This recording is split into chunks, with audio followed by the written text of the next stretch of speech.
I'm so stressed out.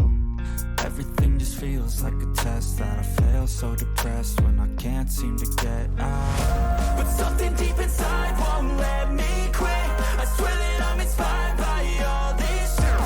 Tell me that I can and I won't. That's what guides me the most. Your lies, I'll do what I want. The gas in the back of the set, never knew she's so bad. She made the bed, the gas in the back of the set, never knew. One more time with me, Lael.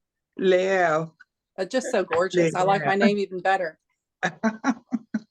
Okay, so I'm wonderful. going over this way so you can welcome the guests and let's go.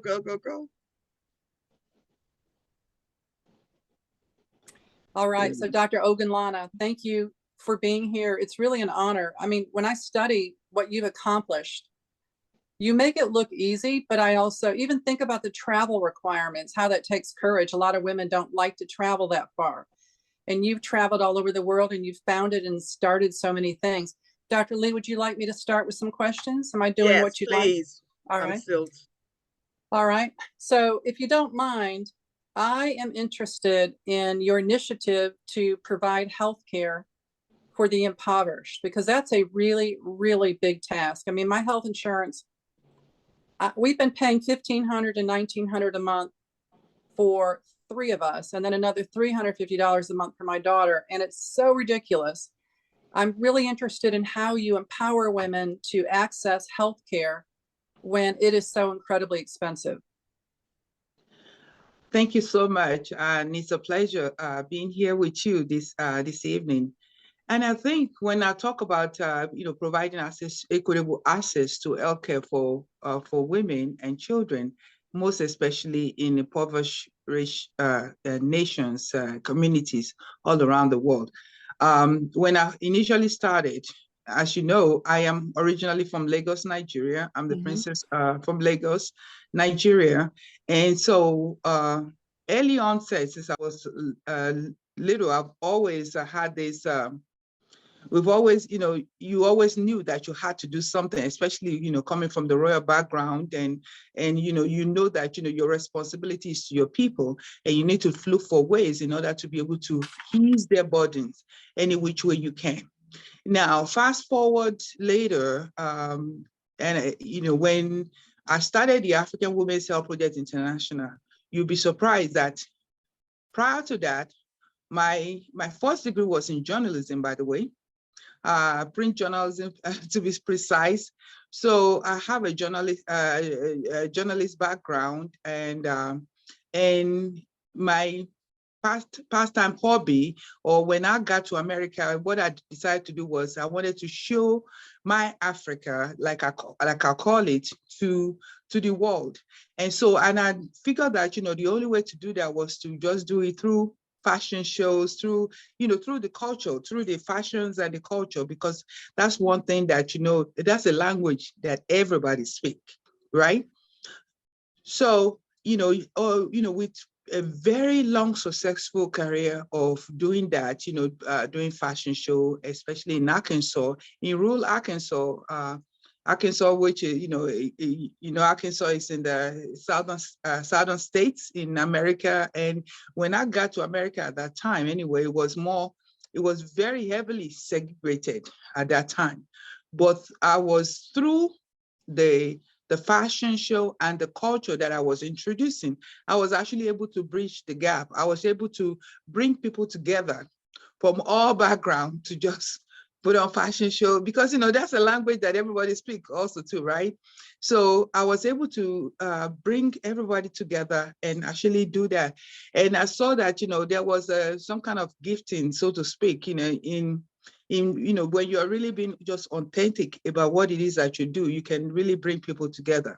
Now, fast forward years later, I've had a successful career. I had a clothing store in the University Mall. I was the first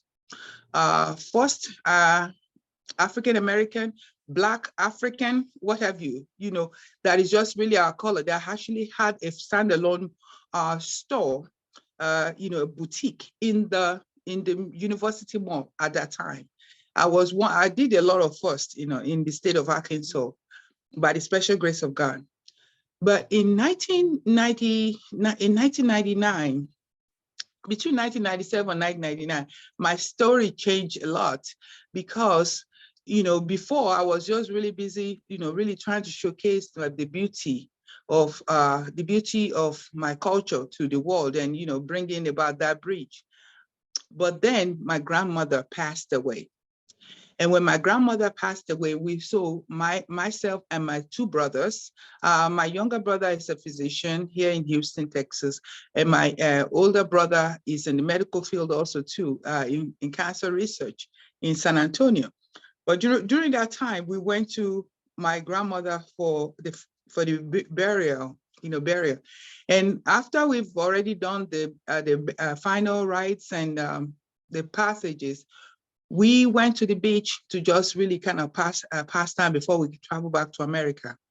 And I think that was at the time where my calling was brought to face, what I was supposed to do for the rest of my life. Then I saw a little boy that came to where we were sitting, and he was in tattered clothing, and he was hungry, obviously, because he was eating from the sand from where we were sitting.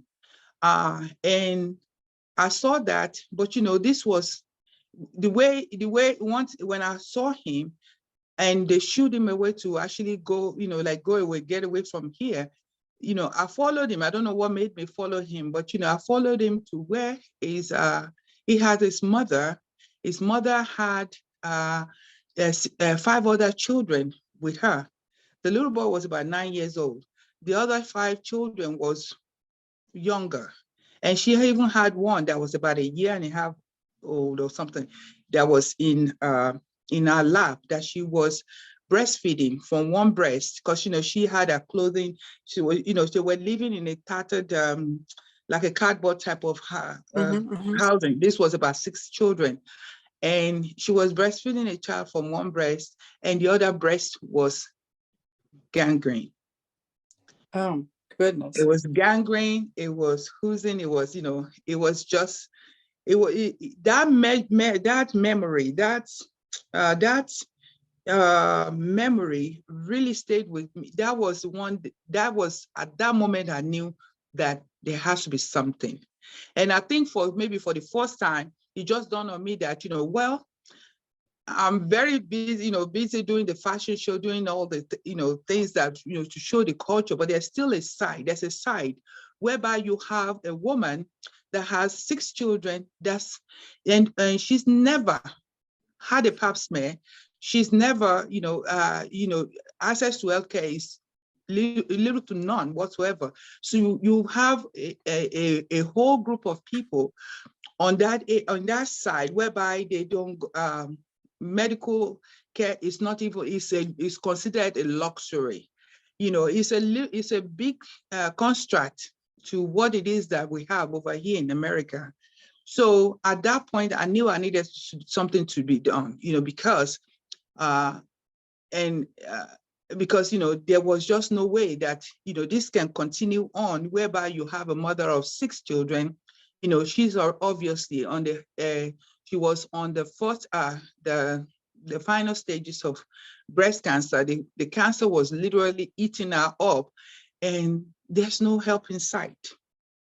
So like I always do, I just call around to some friends and got my brothers and whatever, and we knew we had to do something. So we did something we did help her, but unfortunately she was so far gone in the cancer that she lasted a little bit over 6 months after that. But we now took on the idea of making sure that the children are taken care of. We set up the first orphanage, and put and supported that. So that meeting with that lady, or seeing her with our children, that was when I knew that we had to do something. And that's when we came up with the African Women's Health Project International. And that was really to go about to see how we can really drum up support for the less privileged among us, for the people that have no voice.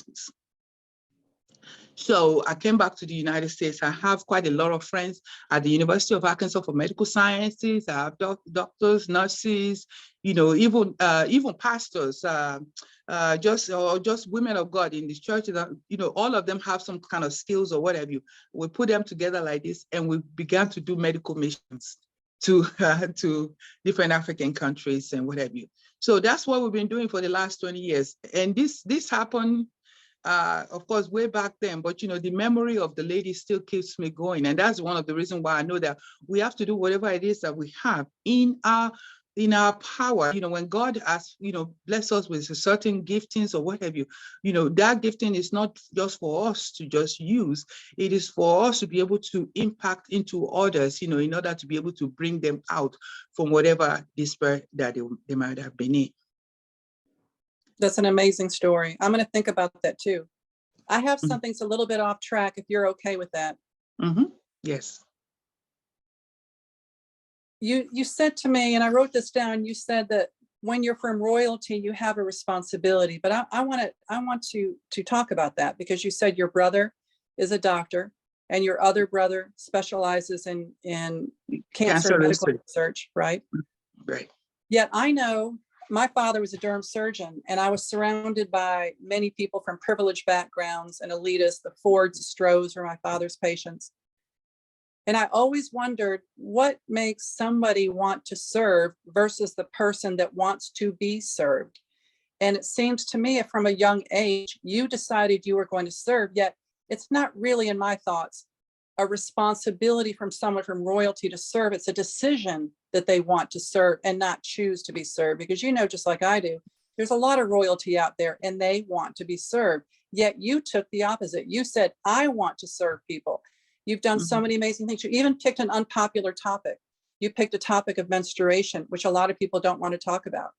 Right. Bill Gates chose sewage. He said it's a very unpopular subject to get donations. Menstruation is very, very unpopular in some other countries. And so you didn't pick something that was fluffy and pretty. You picked the down and dirty, the gangrene and the menstruation and people that don't have access. And you decided from a young age that you were going to serve. I am fascinated with, how did you decide at a young age? Was it the culture of your family? Was it generational before you? What made you want to take that task of, I'm going to be a leader, I'm going to empower other people, I'm going to show people what's possible, versus you could have sat back and said, I want to be served? Yes, I think it definitely is the culture. It's the culture in African society, really. When you think about it, I never really thought about it this deep. You're bringing something to the surface that I never really think about. It was just something that you have to. Okay, case in point, when we were little, even though we're from the royal families or whatever, of course, you interact, and I think it's an inborn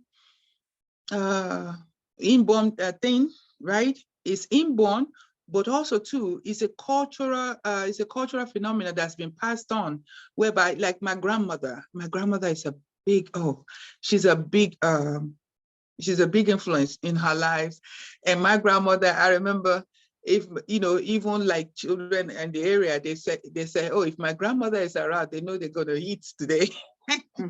So, and I think is that, and I remember, my mom was always, like, you go out there, you make it. When you make it, you have to make sure that, you take care of the brothers and your sisters or all that. So that is a natural order of things for African. I mean, that's the African culture.